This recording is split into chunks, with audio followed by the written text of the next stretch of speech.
초등학생들에게 선생님이 물었어요. 돈 10억을 가진 사람이 행복하겠어요? 아이 10명을 가진 사람이 행복하겠어요?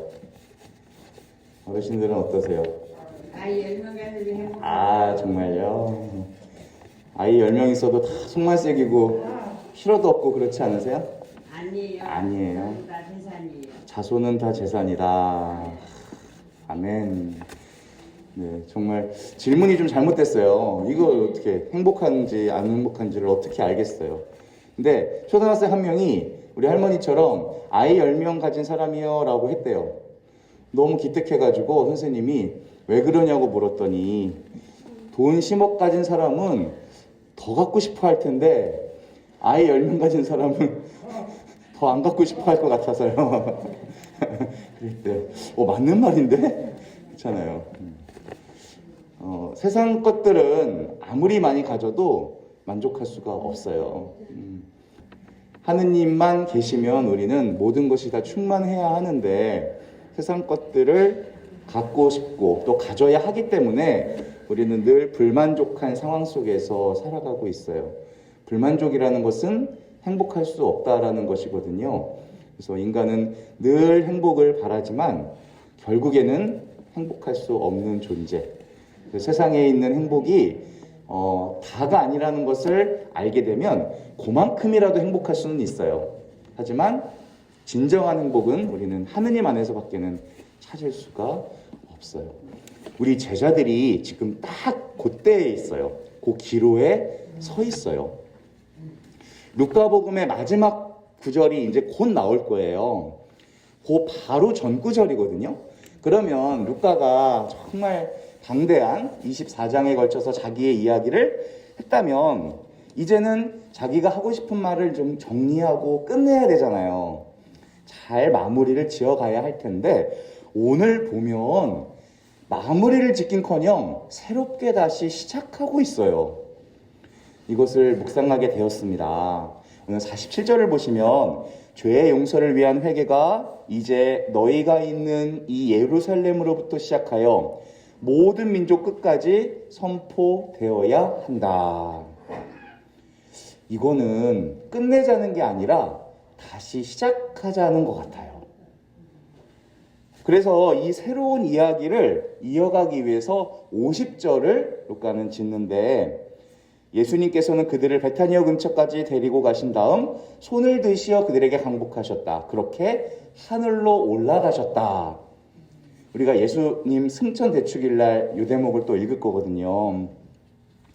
예수님께서는 우리를 떠났다고만 하신 게 아니라 하늘로 올라가셨다고 되어 있어요. 이 끝나지 않는 이야기를 이어가기 위해서 지금까지는 땅에서 우리와 함께 계셨던 분이 이제는 하늘로 올라가셔서 하느님 왼쪽에 오른쪽에? 오른쪽에 앉으셔서 지금까지 땅에서 하셨던 일을 계속해서 하실 거다라는 거예요. 예수님께서는 48절에서는요, 너희는 이 일의 증인이다라고 하셨어요. 그러면 이젠 구원받은 우리들도 똑같은 변화가 일어난다라는 뜻이에요. 주님은 우리 구원을 위해서 이 땅에서 오셨죠. 구원을 완성하시기 위해서 하늘로 올라가셨어요. 자리를 좀 바꾸신 거예요. 영광스럽게 부활하시고 끝난 것이 아니라 승천하시고 오른쪽에 앉으셔서 이 땅에서 다스리던 것과 똑같은 방법으로 하지만 더 영광스럽고 놀라운 방법으로 다스리신다는 거예요. 여기서 중요한 것은 영광스러운 변화가 우리에게도 일어났다는 사실이에요. 그게 중요해요. 우리는 그분의 십자가와 부활로 구원된 사람들이잖아요. 근데 그분이 하늘로 올라가시면서 이제는 또 뭐가 되냐면 구원받은 백성에서 사명을 받은 백성이 돼요. 그리고 이 모든 일의 증인이 된다고 하셨어요. 우리가 증인이래요. 우리 영화 보면요, 그 살인사건을 막 무시무시한 살인사건을 목격한 사람이 법정에 증인으로 쓰잖아요. 그때까지 보호해줘요. 뭐 안전가옥에다가 안전하게 이렇게, 그죠? 그 무섭잖아요. 법정에서 말할 때까지 자기가 죽을 수도 있으니까 누군가로부터 보호를 받아야 되는 거예요. 그리고 증언을 하고 나서도 안전한 게 아니에요. 평생 걱정하면서 살아야 돼요. 보복당할까 봐. 증인이 쉬운 일이겠어요? 어려운 일이겠어요? 쉬운 일이 아니죠. 어려운 일이에요. 정말로. 그거 아무나 할 수 있는 게 아니에요. 증인은 자기가 증언한 것에 대해서 감당해낼 자신이 있어야 돼요. 아무나 할 수 있는 게 아닙니다. 그러면 우리가 증인이라고 하셨어요. 그러면 증인으로서 감당할 수 있게끔 하느님이 뭘 좀 해주셔야 되잖아요. 우리에게. 그죠? 아무것도 안 주시고 그냥 감당만 하라고 하시는 건가? 어떤 선물이나 능력을 좀 주시지 않았을까? 이게 성경에 나와 있을까요? 안 나와 있을까요? 나와 있을까요? 안 나와 있을까요? 나와 있어요, 성경에. 이거 어디 나와 있냐면 오늘 복음에 나와 있어. 오늘 복음에. 그 첫 번째 선물은요, 사명을 받은 우리에게 소망을 주고 계세요. 소망. 믿음, 소망, 사랑 중에서 소망. 오늘 36절에 제자들이 꽁꽁 방에 문을 걸어 잠그고 있었거든요. 무서워서. 거기에 쓱 들어오셨어요. 문도 노크도 안 하고 문도 안 열고. 그러니까 제자들이 무섭고 막 유령이다 소리 지르고 막 난리가 났죠. 근데 왜 이렇게 놀랬을까? 예수님을 3년 동안이나 같이 봤는데, 맨날 같은 공간에서 먹고 자고 했는데 제자들이 왜 놀랐을까? 지금까지는 다른 방법으로 들어오신 거예요. 우리는 문 열고 들어가는데 예수님 문도 안 열고 쓱 들어가신 거예요. 평소에 보던 모습이 아닌 거예요. 새로운 방식의 몸을 보여주신 거예요. 그러면서 어찌 놀라니? 내 손과 발을 봐라. 나다. 만져봐라. 유령 살갑뼈가 없지만 나는 있잖아. 먼저 자기 자신을 그들에게 보여주세요. 자기를 보여주심으로써 우리도 그분과 같아질 거라고 하시는 거예요. 분명 3일 전에 처참한 모습으로 돌아가셨어. 그걸 다 봤어, 제자들이. 무덤에 묻히셨어요. 시체야, 이제. 근데 이제는 새로운 방식으로 너희들 앞에 서 있다라는 걸 보여주시는 거예요. 우리 인생의 가장 큰 문제 중에 하나는 죽음의 문제예요. 우리는 죽을까 봐 두려워해요. 예수님이 죽음을 이기신 몸으로 그들 앞에 서셔서 체험시켜주고 계신 거예요, 지금. 이스라엘 백성들이 자기 죄를 씻기 위해서 양을 잡아다가, 흠 없는 양, 이 양의 손에 얹고 중얼중얼 거려요. 그러면 이 양이 이 이스라엘 사람이 지은 죄를 전가받게 돼요. 얘는 이제 끌려가가지고 제물로 바쳐져. 양이 나의 죄를 전가받아요. 오늘 독서에 나온 것처럼 예수님께서는 세상의 모든 죄를 다 전가받으셨어요. 그렇게 처참하게 돌아가셨던 예수님을 보았는데 이제 그분은 더 이상 죄의 영향을 받지 않는 몸이 되신 거예요. 죽음을 이기신 몸. 죄라고는 한 조각도 안 남아있는 몸을 그들에게 보여주신다. 그들은 또 뭘 봤어요? 손에 못자국과 창자국을 봤어요. 영광스럽게 이긴 몸이지만 흔적을 남겨두셨네요. 이거는 하느님께 영광이 되기 위한 것일 거고 아마도 우리에 대한 사랑을 증명해 보이기 위한 이유가 있으셨을 거예요. 분명히 그들은 봤어요. 채찍으로 때리니까 찢겨 나갔어요. 찌르니까 뚫렸어요. 이런 연약한 몸이었어요. 그래서 우리의 몸은 죽을 몸이죠. 또 죽어가는 몸이기도 해요. 바이러스가 들어오면 꼼짝없이 병들어야 되는 몸이에요. 우리가 힘들어하는 거, 우리가 언제 죽을지 모르는 거, 여전히 우리 안에 남아서 괴롭히는 거, 죄. 늘 이것과 우리는 경계하고 싸우지 않으면 안 되죠.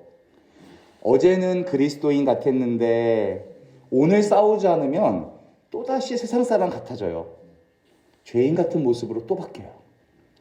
그런데 주님께서는 그들 한복판에 죽음을 이기시고 죄를 이기신 몸으로 나타나신 거예요, 지금. 더 이상 영향받지 않는 몸. 이제 땅끝까지 복음을 선포해야 될 제자들이 그 모습을 보고서 너희도 내가 가는 길을 따라오면 나와 같이 될 것이다라는 것을 보여주고 계신 거예요.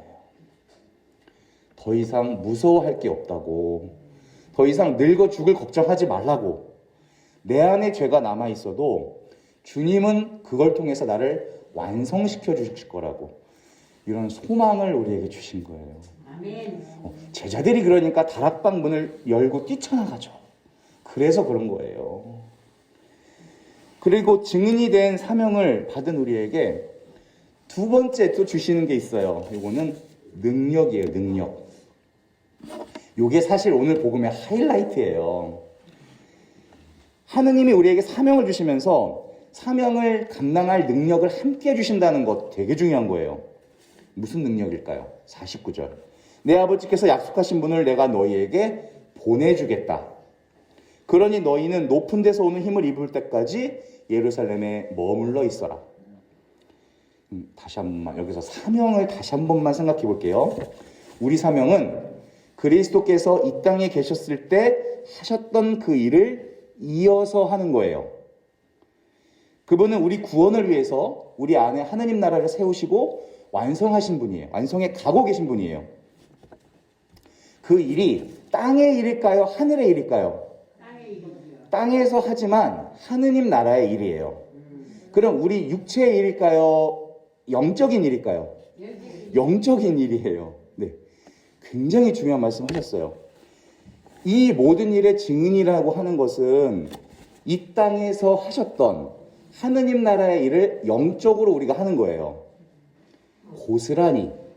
그래서 머리이신 그리스도의 지체잖아요. 우리는 지체. 그 얘기는 그분의 몸이 되어야 한다는 거예요. 우리가 몸. 그래서 너희는 이 일의 증인이다. 그렇게 따지면 이거는 진짜 쉬운 말이 아닌 거예요. 아, 복음을 잘 전하라는 뜻이구나. 선교 활동 잘하라는 뜻이구나. 그것도 맞지만 중요한 것은 이게 육체에 속한 게 아니라는 사실이에요. 이 땅에 있는 것들로는 이것을 해낼 수가 없다. 돈이라든지 힘이라든지 우리가 잘 짠 프로그램을 가지고는 이런 것들을 할 수가 없다라는 뜻이에요. 인간의 노력으로 할 수 있는 게 아니다. 그래서 오늘 대체 무슨 능력을 주시는 거냐? 높은 데서 오는 힘을 주시겠다. 위로부터 오는 능력. 그게 뭐예요? 성령이에요. 그것도 그냥 내 자식에게 그냥 선물로 주시는 정도가 아니라 하느님의 사명을 감당하려는 이 증인들에게 특별히 주시는 능력이에요. 여기에 단서가 하나 붙어요. 너희에게 약속하신 분을 내려주겠대요. 약속하신 분. 구약부터 이미 약속되어 있대요. 성경에서 약속이라는 단어가 나올 때 꼭 생각해야 되는 거는요, 우리가 기다리면 그냥 주시겠지가 아니에요. 반드시 약속에 대한 믿음이 있어야 되고 기도가 있어야 돼요. 모든 게 다 그래요. 아멘. 요건 되게 중요한 부분이라 나중에 또 말씀드릴게요. 한 번 다시 요약하면 이렇습니다. 우리에게 사명을 오늘 주세요. 근데 그 사명은 이 땅에 있는 것들로 완성할 수가 없어요. 그래서 위로부터 오는 능력인 성령이 필요하고, 그 성령을 우리에게 주실 건데 그냥 주는 선물이 아니라 사명을 감당하기 위해서 믿음과 기도로 순명하는 증인들에게 주시는 능력이다. 그게 오늘 말씀과 루카복음 전체의 요약이에요. 그래서 부활 3주간 동안 구원받은 자녀에서 사명받은 자녀로 바뀌었다는 것을 우리가 기억하면서 사명을 감당하기 싫어가지고 막 이리저리 도망다니지 마시고, 감당하더라도 인간의 노력 프로그램으로 감당하려 하지 않도록 루카복음이 이어가려는 이 새로운 이야기, 여기 이 이야기의 주인공이 해보시는 한 주가 되었으면 좋겠습니다. 아멘.